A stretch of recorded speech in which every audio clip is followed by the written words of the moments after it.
Assalamu alaikum. So I unfortunately have some bad news for Elon Musk today, which is that Ark Invest has beaten SpaceX to Mars. They are now officially on Mars, as is evidenced by their recent valuation or projection for the price of Zoom in 2026. Basically, they are projecting a price of $1,500 per share for Zoom in 2026, which is, by my math, on average 4 years away, considering we're in the middle of 2022. So this headline really caught my attention, and I had to dig deeper into this valuation to see what the assumptions were, because when I read the headline, I said to myself, wait a second, did Zoom do some reverse split where it combined 5 shares into one, and now shares of Zoom are trading for $500 per share? Because last time I checked, Zoom was trading for around $100. So is that still the case? And then I checked on Zoom's price, and yes, indeed, it is trading for around $100. So then is Ark projecting 15x for Zoom in the next 4 years? Isn't Zoom a video conferencing and chat application?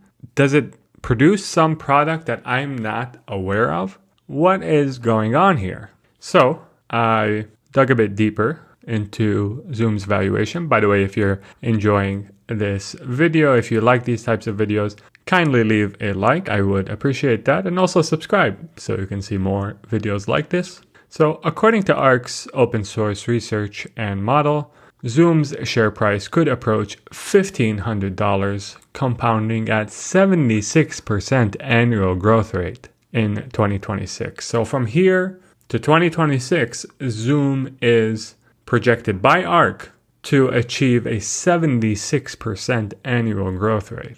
Tuned to the 75th and 25th percentile Monte Carlo outcomes, our bull and bear cases are $2,000 and $700 per share respectively. So the $1,500 is not even the bull case. The bull case for Zoom, according to Ark, is $2,000 and above. It thinks that there is a 25% chance that shares of Zoom do a 20x in 4 years or more. And there is a 25% chance that Zoom only appreciates by 7 times. This is their bear case in 4 years. Now, keep in mind, the market on average takes around 8 to 9 years to do a 2x. So the bear case for Zoom, according to Ark, is way far ahead of what the market is projected to do. So rather than just poke fun at this projection without diving into substance, let's dive into the substance of this projection to see maybe there is some merit that we are not aware of. So they say Ark's open source Zoom model simulates 8 independent inputs to forecast a range of price targets. In our view, 4 of those inputs are the most important drivers for the business, as shown in the corresponding colors below. So these 4 inputs that they think are the most important in their assumptions are the global hybrid remote knowledge workers, excluding mainland China. So the number of those workers, the total Zoom users, the total paying Zoom users, and the average revenue per paying user. So the first input they mentioned was the global knowledge workers with a hybrid remote working model. So people who work from home or work sometimes at the office, sometimes at home, the number of people doing this. So they project their bear case is that by 2026, it's going to go from 489 million to around 820 million. Seems pretty aggressive for a bear case. They're saying basically almost twice as many people who work from home today will work from home in 2026. The reason why I think this is somewhat aggressive, and by the way, this is their bear case. The reason why I think this is somewhat aggressive is because I think most of the companies that would entertain working from home probably did so during the COVID pandemic. And basically the growth in number of people who are working from home is primarily going to come from the growth in the number of workers, period, as opposed to companies that have not yet switched to working from home or have allowed working from home yet that will allow working from home in the future. But I don't necessarily feel inclined to argue that strongly against this number because I feel there were other more egregious errors made in their estimates. The second input that they mentioned was one of the most important in their model was the number of users using Zoom. And they estimated that it goes from 212 million in 2021 to 250 million as the bear case and 320 million as the bull case in 2026. This does assume that Zoom's business execution is fantastic because as of today, they don't really have any sort of proprietary technology or moat around their business that would cause someone to think that the bear case is that they will increase the number of users they have by around 25%, which is what they are assuming here. Which sort of suggests to me that they're discounting the possibility that they might lose users, but I don't see Zoom's product necessarily as that sticky to be discounting this probability. For me, if someone sends me an invite to a meeting using Zoom or using Google Meet or using WebEx, it's pretty much all the same for me. I would not object to using any of the other alternatives that are available today.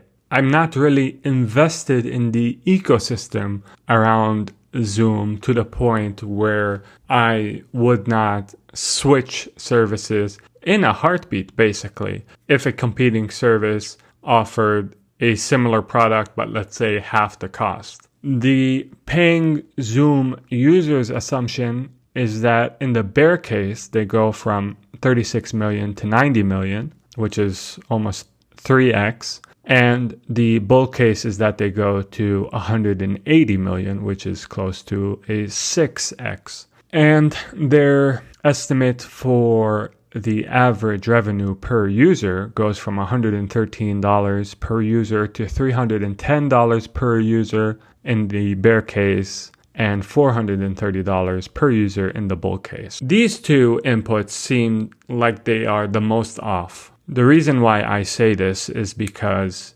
currently what we know about Zoom is that they offer their flagship product, what they are known for, what most users pay for, the service that they pay for from Zoom, is their video conferencing, chat, and phone service. This to me seems like a commodity. And like all commodity products, the price of this product will go down with time. It's not going to go up.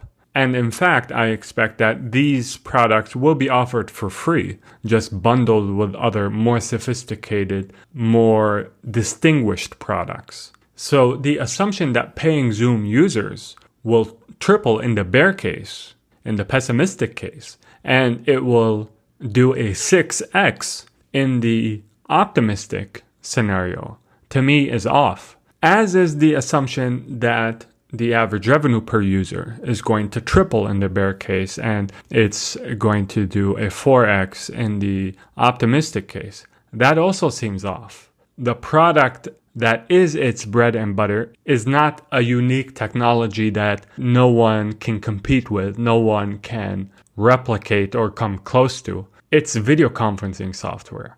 Zoom has a more friendly user interface, user experience, but it's not something to write home about. It's not a moat around its business. They may have a moat in the form of really efficient business execution, but that's not something that you can necessarily hang your hat on in your future projections. Because remember, Zoom operates in an environment, swims in waters that are teeming with sharks. They're competing with absolute killers. Whether it's Amazon or Salesforce or Google or Microsoft, these are companies that are not asleep at the wheel. And just like Slack, in my opinion, has a better user interface than Microsoft Teams. But Microsoft Teams started to really compete and eat away at Slack's offering by bundling Microsoft Teams with a bunch of other products that Microsoft offers. Zoom is exposed to the same type of threat from competitors, wherein video conferencing and chat software is just bundled with other products that these bigger companies offer. And this could substantially eat at its market share, and it could substantially eat at the number of Zoom users and revenue per user that Zoom is able to generate. And the input that Ark did not mention as one of the top 4 inputs into its model is the gross margin. It's projecting the gross margin for Zoom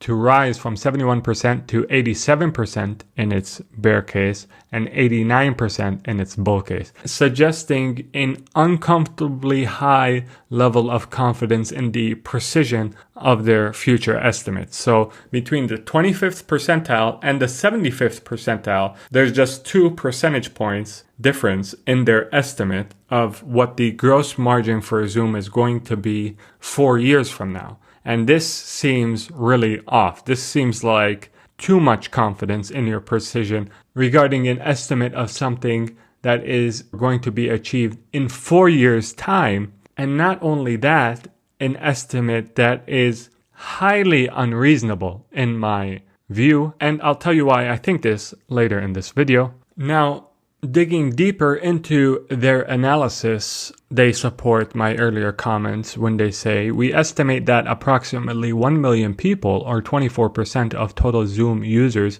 paid for the service in 2017. Because of the coronavirus crisis, the number of paying Zoom users grew by roughly 40-fold to its peak, then settled at 36 million, or 17% of total Zoom users. So the percentage of Zoom users that are paying has actually been falling with time. And this supports what I said regarding video conferencing and chat going to become a given. It's going to be bundled with other products. The percentage of people that are going to be paying for it is going to fall with time. They also acknowledge that Zoom Meetings Pro, a plan that offers only video conferencing and chat functionality for up to 100 participants, is its least expensive offering, priced at $180 per year per license from 2017 to 2019, and then it was priced at $150 from 2020 to 2021. Again, supporting what I said, not only is the percentage of users paying going down, the amount that they're paying is going to go down with time as well for the video conferencing and chat solution. And we've seen this trend already in play. If you look at the gross margin, which I told you I was surprised at the level of confidence they have in the precision of their estimate. They have it on the lower bound at 87% and at the upper bound at 89%. But if you look at the market cap they're projecting for Zoom in 2026, it's $240 billion. That's the bear case. And the bull case for their market cap is $680 billion. Do you know how many companies I found that had a market cap north of $200 billion with an 87% gross margin?